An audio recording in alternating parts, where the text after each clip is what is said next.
Bapak Dr. Muhammad Wahyudi, MM, MKom, MPD, kepada Ibu Warek 1, Ibu Diah Puspitasari, MKom, kepada Ketua LPPM, Bapak Dr. Taufik Badawi, MKom, dan kepada Ketua GP Ansor, Bapak Yakut Kolil Kumas beserta jajaran dan para anggota, kepada Bapak Ibu dosen dan kepada rekan mahasiswa serta seluruh peserta pengabdian masyarakat yang saya cintai, izinkanlah saya membawakan materi untuk kegiatan pengabdian masyarakat pada kali ini. Silakan Ibu Siti untuk share screen-nya. Saya perkenalkan, saya George Bender dari UBSI bersama rekan-rekan saya. Di sini ada Bu Siti Kona, Ibu Sita Suryani, Ibu Intan, Leliana, dan para mahasiswa, Tabita, Fauzan, ada Fitra juga. Oke. Jadi sudah bisa share screen. Tema kita adalah tentang pemanfaatan media sosial Reels Instagram sebagai media branding. Ada nggak materinya? Oke, belum kelihatan Bu.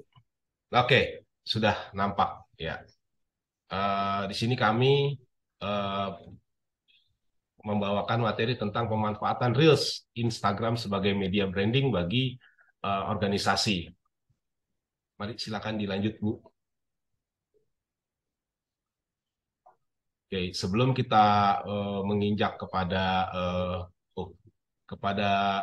materi, mari kita lihat dulu landscape dari internet di Indonesia. Sejak 20 tahun lalu ya, kira-kira tahun 90-an, sebenarnya internet itu sudah digunakan oleh para netizen ya istilahnya di Indonesia untuk melakukan berbagai macam hal, yaitu mencari informasi terkait proses pendidikan, untuk meningkatkan pendapatan, ada jual beli di sana, ada belanja, ada mitigasi bencana, biasanya menandai bahwa saya selamat di sini, gitu kan.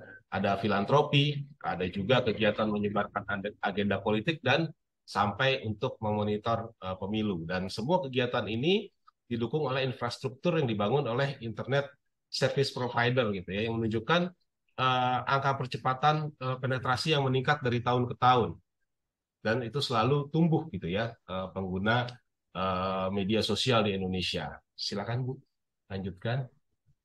Slide berikutnya kita akan lihat bahwa pengguna internet di Indonesia dan seiring itu jumlah peningkatannya bisa dibilang seiring dengan jumlah peningkatan pengguna media sosial di Indonesia gitu ya. Sekarang ini penggunaan media sosial itu sudah luar biasa masif gitu ya, luar biasa masif sampai lebih dari separuh jumlah penduduk gitu ya, separuh jumlah penduduk, dan bahkan menjadi salah satu sumber berita gitu ya, menjadi salah satu sumber berita selain media daring yaitu 89%, televisi hanya 58%, sementara media sosial itu sekarang sudah menjadi sumber berita atau sumber informasi bagi masyarakat sebesar 64%. Ini luar biasa, lebih daripada televisi dan jauh meninggalkan media cetak yang hanya 20% gitu ya. Jadi zaman sudah berubah.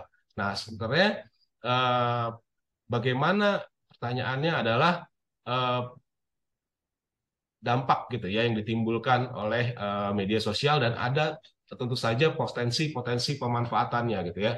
Untuk dampaknya sendiri kita sudah tahu ya, ada positif, ada negatif, akan tetapi yang kita soroti kali ini adalah bagaimana kita memaksimalkan potensi media sosial sebagai bagian dari media informasi tadi, yang dimana masyarakat sudah menggunakan media sosial sebagai media informasi yang menjadi andalan gitu ya. Apa-apa cari di media sosial, ada apa sih gitu ya, jalanan macet, buka sosial media, ada apa sih ini gitu ya, misalnya. Jadi sudah terbuka lebar, lebih dari Dua, 80% dua gitu menit, ya. 2 menit lagi. Ya, oke. Lalu bagaimana dengan lanjutkan dulu. Branding gitu ya. Kalau begitu kita ngomongin branding di sosial media gitu ya. Branding itu artinya gitu ya, dengan sosial media kita bisa melakukan branding seiring dengan perkembangan platform tersebut. Salah satu yang sedang emerge gitu ya di sosial media kita yaitu adalah Reels-nya Instagram gitu ya, Reels-nya Instagram. Karena sosial media ini menjadi suatu lahan efektif gitu ya, terutama Reels-nya Instagram karena menjadi salah satu tempat publikasi informasi baik itu bagi bisnis ataupun bagi eh, organisasi yang ingin menyebarkan eh, apa namanya kegiatannya gitu ya, kegiatannya. Kenapa menjadi penting gitu ya? Menjadi penting karena sosial media itu dapat menjangkau berbagai macam golongan, tergantung nanti kita bagaimana membidik atau menyasar golongan mana yang ingin kita eh, highlight gitu ya. Oke.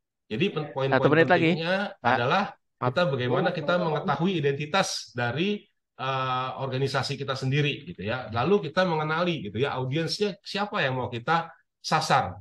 Dengan demikian kita baru menentukan konten yang dibuat sesuai dengan identitas organisasi kita dan siapa audiens yang ingin kita sasar tersebut. Oke, Lanjut, Bu. sudah selesai Oke, Bapak Ibu. selesai. Oke, terima kasih. Oke, eh, sudah di screenshot ya semuanya ya. Oke. Screenshot keseluruhan dulu sebentar, Pak.